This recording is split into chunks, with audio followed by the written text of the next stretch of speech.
quite some noise.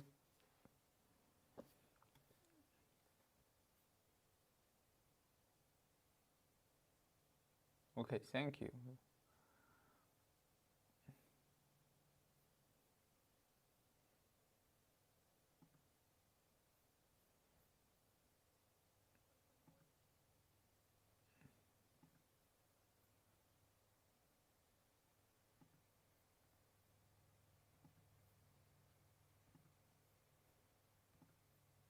Okay, everybody, here is a link to the discussion today. We can get started.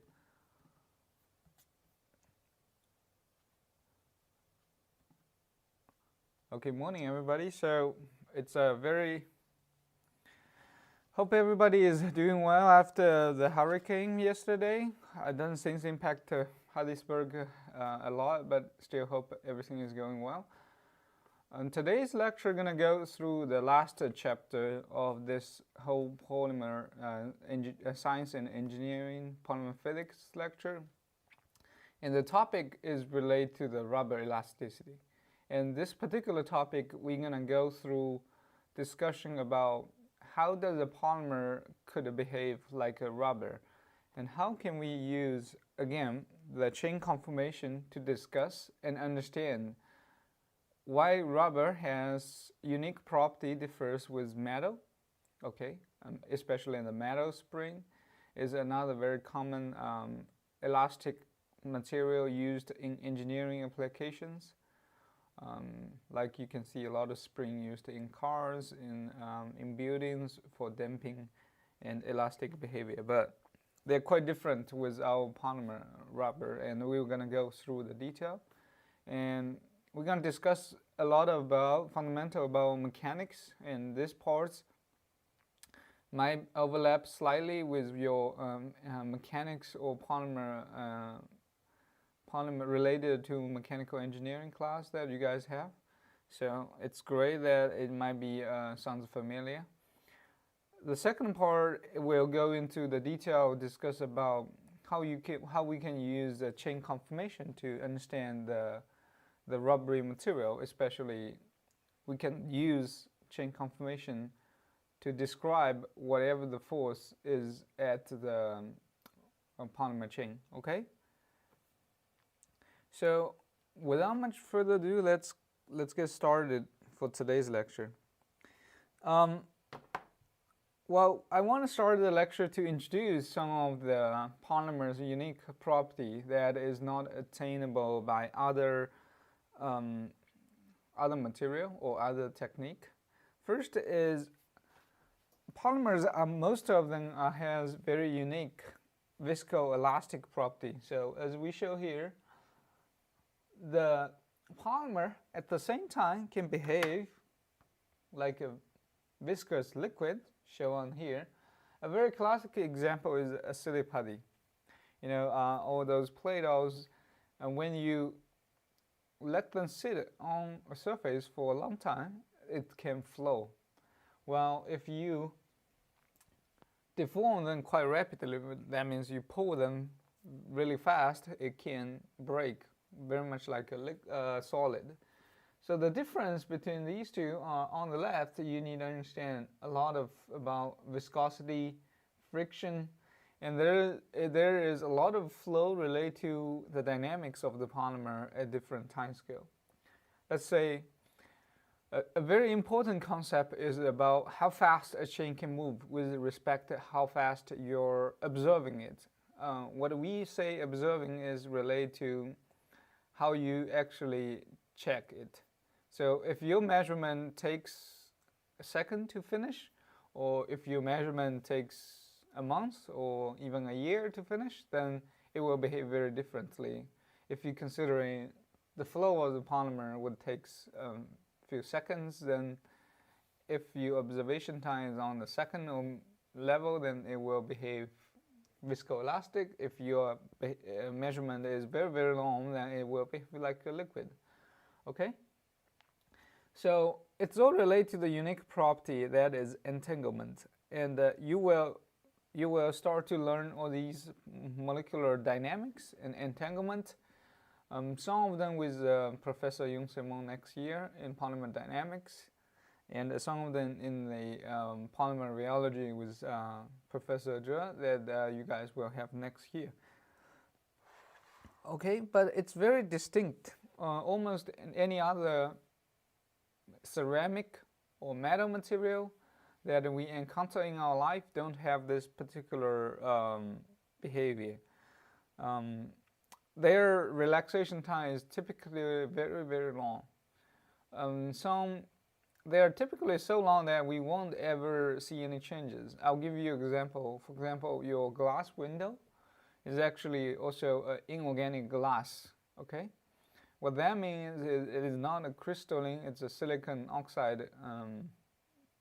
What do we call it? A glass means it's vitrified molecular that they are not able to move around. But glass actually can flow as well, but it's on a much, much longer geographical time scale. For millions of years or even longer, your glass can behave like liquid as well.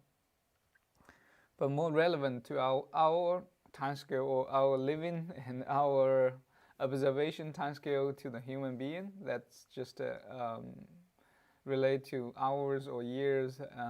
We are talking about a liquid like polymer. So, rubber elasticity is not confined to natural polymer. Rubber elasticity is happening to many material as well. What I specifically mean here is if you look at one main distinction of this, our rubber is that it's actually cross-linked or connected. It differs with another very well-known system is a polymer melt. So in here we have a polymer melt and a polymer network. The difference is on the left in the polymer melt. This is a discussion about how the chain is entangled with each other. Entanglement can be understood as a way that in the melt, you can visualize your polymer chain as like a single string of pasta in your dish, and when you're trying to eat the pasta, you're trying to pull out, for example, some of the pasta. It will be entangled with the other pasta that is not able to deform, and this creates a network, and your chain will be hindered by entanglement. It is very obvious for very high or long chain or high molecular weight that entanglement is very important. But a lot of time, entanglement can still de-entangle over much, much longer period. It just takes longer time. Your entangled chain, if you are very patient, if you pull it slowly and hold it a long time, it will disentangle. So this results something called a creep in polymer. What that means, if you pull a polymer piece and hold a constant stress, your polymer, this particular specimen can relax over time. So your length will go up slowly over time. One of the way people try to address that is to use cross-linked polymer. What this means is you can use covalent bond to cross-link your systems permanently. And what we have shown here in the schematic is where you have these red dots representing those cross-link points. What is unique and what this allows is you have a system that is unable to flow unless you break these covalent bonds. That means you're going to permanently deform or destroy your sample. A lot of time in a rubber band or rubber elastic material, we don't do that. We just pull them within its elastic limits. We will go into more details about what's the importance of cross-link density, and that defines by two ways. What is the amount of cross-link point within a given volume? As you can see, if we fix the volume, we can count how many cross-link points. And the higher the cross-link points, that means you are more rigid, typically. And we will go through this lecture to understand how can we better define that. The other way you can think about this is to understand another parameter to describe, instead of crosslink density, is called a crosslink molecular weight between crosslink points. So what we need to do is count what's the molecular weight between this red dot and red dot, because this particular length of the polymer chain is important, and this will allow you to understand what is the degree of crosslink. Okay. Typically, one more thing I want to mention is elastomer. In order to make them elastic, there's one more requirement, is your polymer chain can flow at the room temperature. And this typically requires your polymer chain to be very mobile at the room temperature. This translates to another physical parameter you guys will learn called glass transition temperature. And this glass transition temperature we haven't really discussed, is a parameter describe when your polymer chain will change from a glass-like to liquid-like.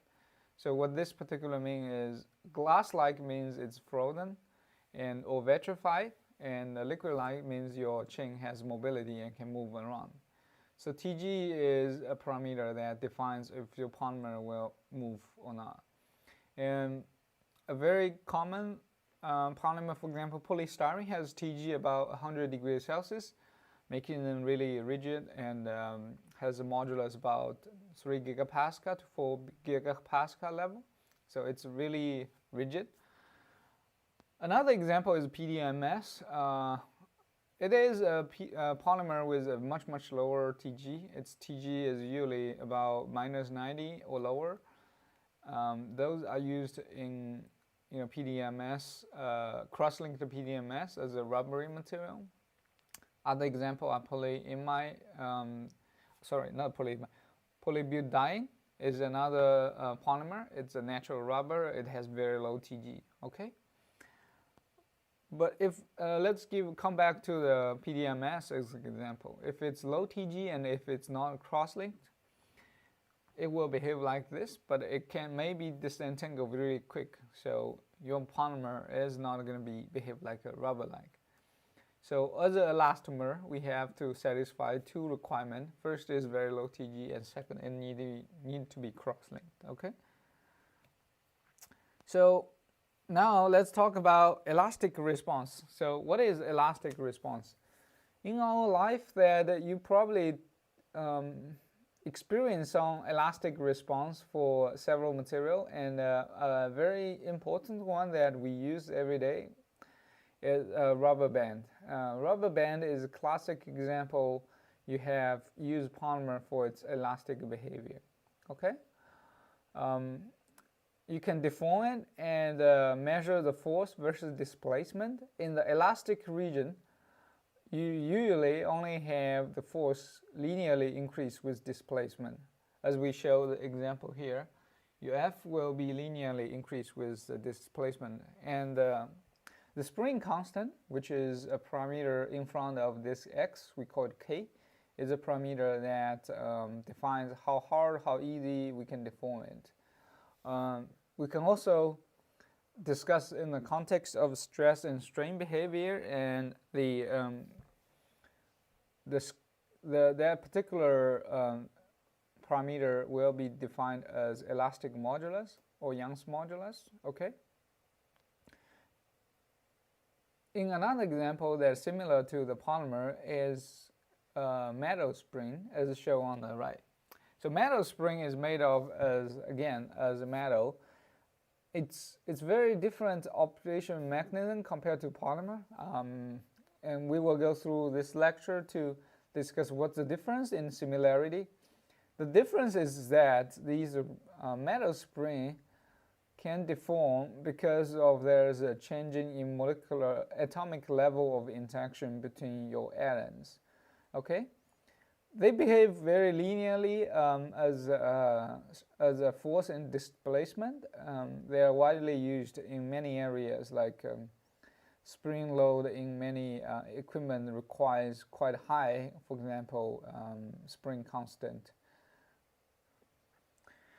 But one of the interesting facts is that when you display with the temperature dependence on the spring for metal and temperature dependence on the spring constant for rubber band is very different, and we will go through more detail, explain to you why they're different. I won't talk too much about this. I believe that your mechanics class has already discussed all kind of different forces, and those are very commonly used in studying the mechanics of the material. So you have tensor force. The first one means you're going to pull the material uniaxially. Typically, it's a drawing force, and you can use DMA, which is a very commonly used instrument in polymer thermomechanical property test, or you can use Instron as another instrument that measures stress-strain behavior. Compressional force is different in the sense that it's inverse of what is tensor force. It's just compress. Flexural force is another force. You measure the bending of the sample at the center, and you have torsional is twisting of your material. Last but not least, the shear force is also another commonly used method using rheometer, where instead of pull or compress, you shear the sample. Okay, those are some of the concepts we need to know a little bit. Okay, so there is additionally two of system that we need to discuss is first is truly covalent crosslink. What this particular means, truly covalent, is where you have a network and your network is held together by covalent bond. Those are examples are cross-linked rubber. Those examples are cross-linked, for example, cross-linked PDMS. With these cross-link are a great example where your individual long chain is held together by another covalent bond. There is also another class of thermoplastic or thermoplastic elastomer like SEBS, polystyrene, butadiene and polystyrene tribloco copolymer. And they are also behave like elastomer. However, they are called thermoplastic because they can be melted and reprocessed every time you want to make a new rubber material. And what's the difference is thermoplastic are not covalently cross-linked. We use them as a physical cross-link network. What we specifically mean the physical cross-link network is the polystyrene domains will phase separate away from these rubbery phase with the polybutadiene phase. And those polystyrene phase would be able to behave like a crosslink, very much like the covalent bond, but they are work as only because they're glassy. And what means glassy is your material is not able to move around, and at that state, it's behave physically like a crosslink. Okay.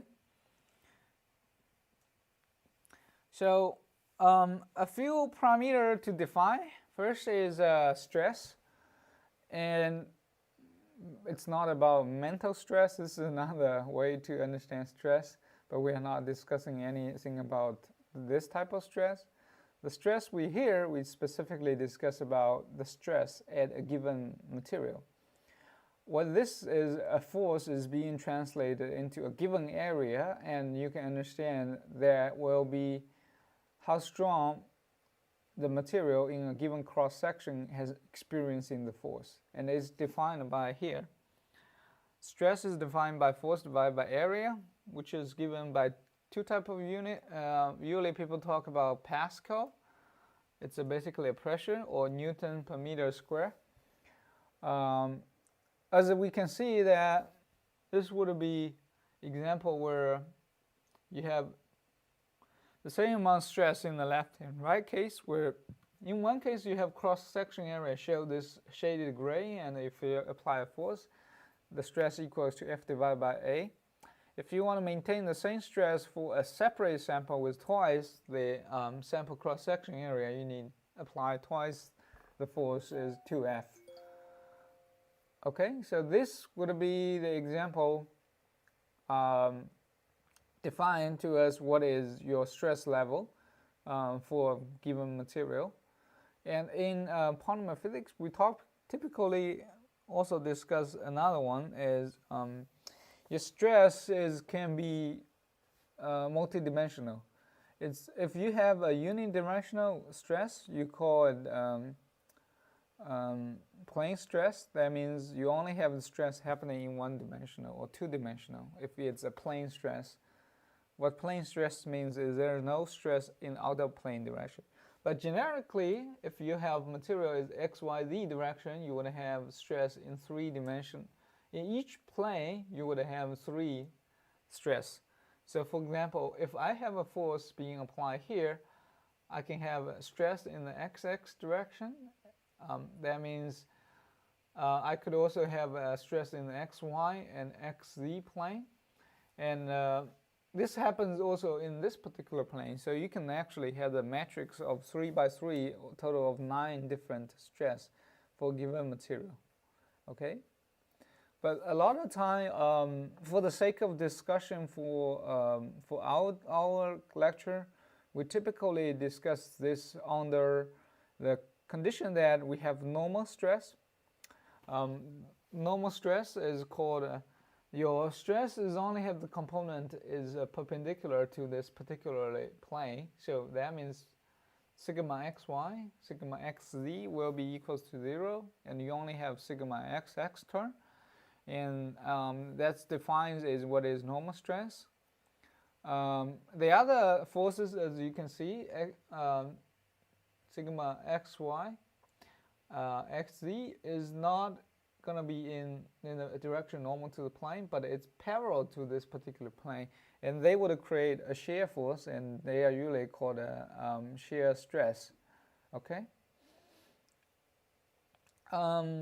In our discussion, we're going to focus on the very simple case, which is typically uniaxial tensile experiment. Uniaxial means we just pull, let's use this remote again. Pull this unidirectionally, only pull it left and right, so I pull it this way. So that's only going to create two stress, which is in the horizontal direction, like sigma xx on this way, and I will have a symmetric, another one on the other side of my experiment.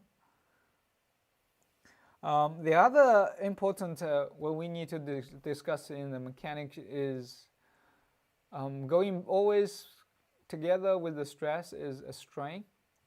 The definition of strain is how much displacement you had. So let's take a look at this example here, where we assume this cubic sample will start at a length of L0. I have a length of this much. If I apply a force and I fix the other side is not moving, then I could have elongation or deformation of a sample. And if I have elongation is given by this length of delta L, then my strain is defined by delta L divided by L0, okay? Or I can also get another parameter, usually people also call it the initial length is L0, final length is L. So let me write here to show you what is L is. So L would be the total length of your sample. So strain means L divided by L0 would be your L minus L0 divided by L0 would be your strain. Okay, and we have another term we're going to talk about is called a jaw ratio. It's very much related to the strain. By definition, jaw ratio will be L divided by L0. So as you can see, jaw ratio is just the final length divided by original length. And quite a simple relationship, you can see lambda jaw ratio is equal to strain plus 1. If you have a strain as 10%, then your jaw ratio will be 10% plus 1 equals to 1.1. As you can see, there's particularly this L divided by L0 is always going to be 1. Okay? pretty straightforward so far, as these are the fundamentals for the mechanics for stress strain behavior. And a very simple example show you what is strain and draw ratio is shown here. If we have a length of the polymer rubber band at the original length of L0, if we pull it to 3 times of its length, your draw ratio will be L equals to 3, L0 divided by L0 will be 3, but the strain will be 2. And there's always going to be differs by 1 between the draw ratio and strain. Okay. Now it's time to talk some of the difference between the spring and a polymer. In the field of the polymer discussion, the tensile stress is usually very much related to the tensile strain. So this is exactly shown here. Stress is proportional to the strain. It differs with spring, where spring is always talk about displacement, x, how much the spring has changed, and how much force is being applied. And there's a constant, K is a spring constant. And spring constant tells you how rigid is your spring.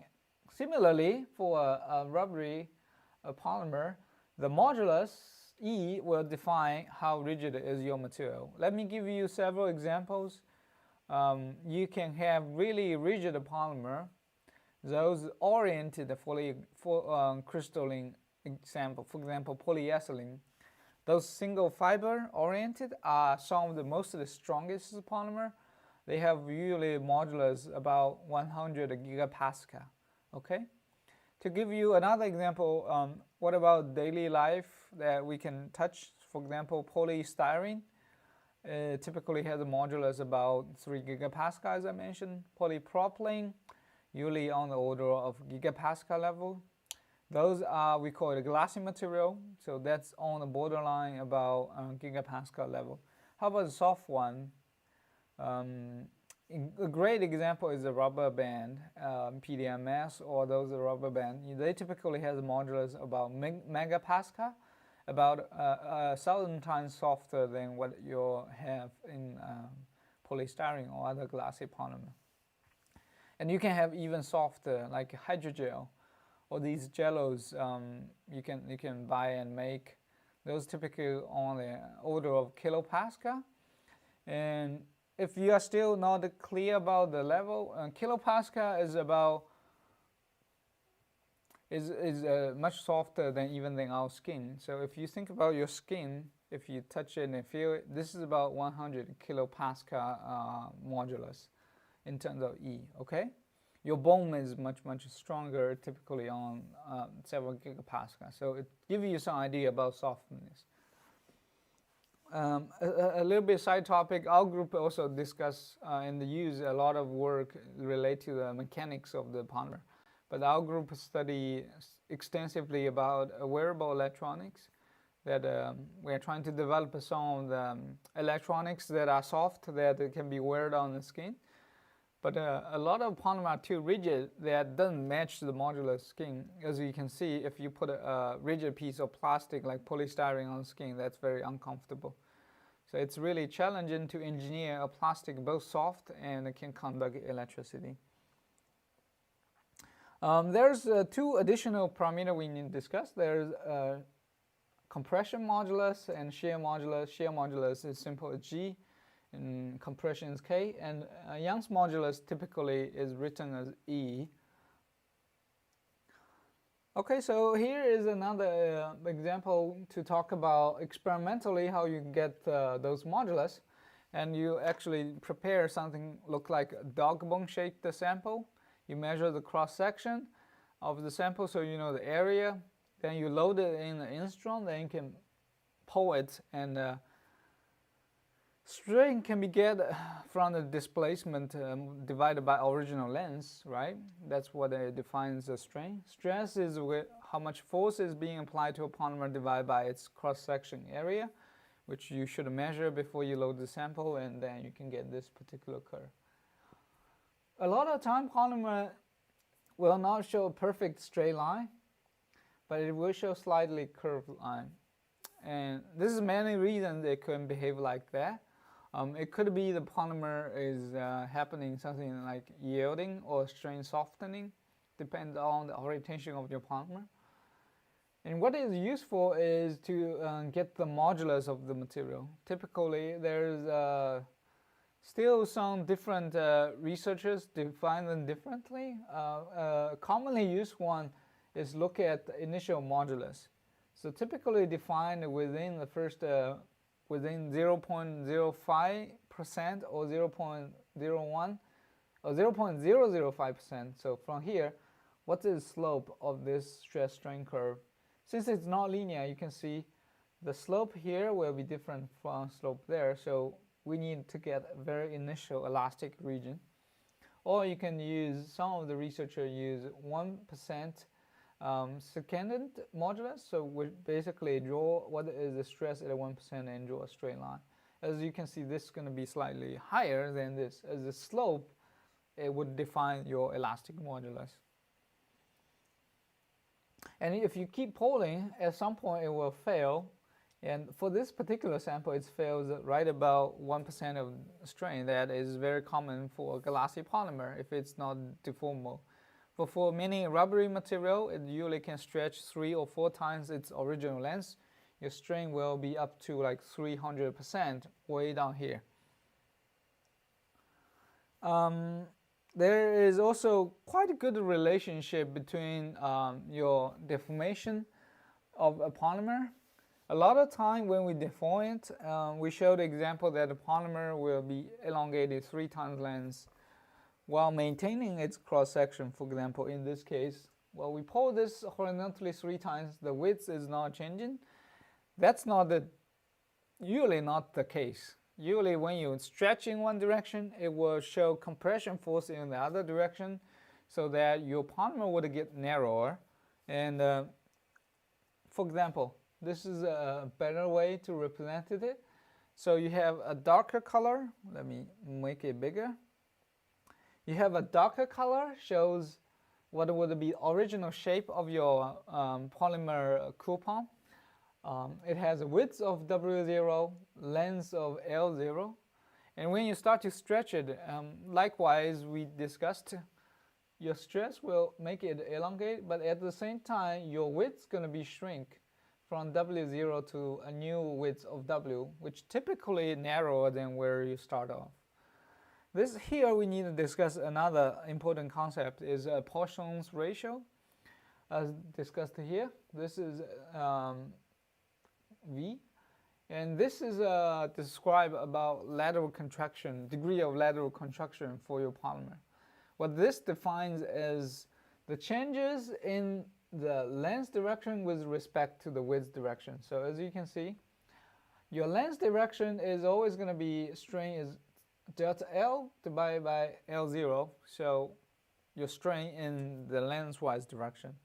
Multiplied by Poisson's ratio will be equals to your deformation in the horizontal direction, delta H divided by H or delta D divided by D, okay? So you can understand Poisson's ratio, the bigger the value, the polymer will shrink more when you stretch it. There's a particular case is for incompressible material. What that means is when you deform the polymer or whatever this material, you would have a constant volume. No matter how much you deform, the volume will be always the same. And if the constant volume is a constraint, you can easily calculate the length and the width will follow a Poisson's ratio of V equals to 0.5. In ideal elastomer, you can actually achieve that. What that means is you could have a material has elastic deformation, has a Poisson's ratio a lot of time equals to this. Plastic deformation usually has slightly lower Poisson's ratio. What that means your polymer will elongate more than it's being contracted. Okay, you will typically have an increase in the volume in the plastic deformation. Here is an example where we listed a lot of modulus for many material from the natural rubber all the way to ice to glass to steel to quartz. And what you need to first look at G as a modulus, or elastic modulus is E as shown here, where as we mentioned polystyrene is on the order of 3.4 gigapascal, where steel is typically much stronger and tougher. On the top of that you can see the diamonds is very high, and this is on the order of about thousands of gigapascal, so very strong. When we talk about if you have elastic deformation, then your modulus of your material and your shear modulus and compression modulus is linked by this particular equation. If your E equals to G multiplied by 2 plus 1 plus V is where your shear modulus, and K is your compression modulus. Always relate to this tensor modulus. Tensor is pull. This is compression. This is the shear. Okay, so now there is one more parameter that a lot of time people use called true stress and true strain. What the other way we usually call this is can be, let me go back. If we just use the force divided by original square, it's always called the engineering stress versus the engineering strain. Engineering stress doesn't consider the changes in the cross section. What that means is as you're pulling it, as you see in this case, your cross section is shrinking due to the Poisson's ratio, right? The Poisson's ratio tells you if you elongate in one direction, it will get smaller in the perpendicular cross section. And this comes down to what we show here. Your stress actually need to divide by the new cross section at a given strain, and they are very simply related by the cross section area is inversely proportional to degree of strain. So your true stress will be equals to the stress multiplied by the lambda. Okay, very simple. So your true stress will increase linearly over the strain as shown here. A very simple concept. And a lot of time, even though in the engineering stress you might see that engineering stress strain is flat, but the stress at the cross section is actually going up if you consider really stress being applied to your cross section area. Okay, so it's a good review of what we had. I'm gonna stop here in about a week. So next week we're gonna go through some of the homeworks and have a test. We can come back and go into more physical property. How can we understand the difference between the thermal and understand the molecular level for this rubber material? Okay, so I'm gonna finish here.